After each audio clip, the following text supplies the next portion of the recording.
আপনার বেহেশতের মালিক আল্লাহ রাব্বুল আলামিন।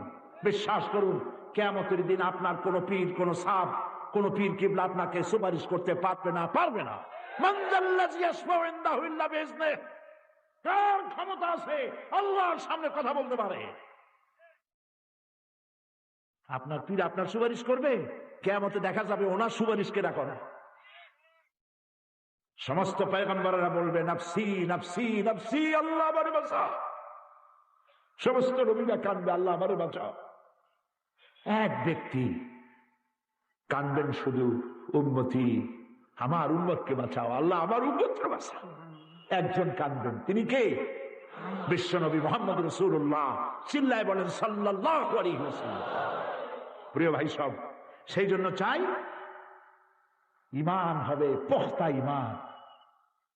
লাইসাল বিররা আন তুওয়াল্লু ওয়ুজুহাকুম কিবালাল মাশরিকি ওয়াল মাগরিব। পূর্ব পশ্চিমে সেজদা দিতে দিতে কপাল যদি কালো হয়ে যায়, আর যদি শিরকে মুবতালা থাকেন, আপনার ইবাদত আল্লাহর দরবারে মঞ্জুর হবে না।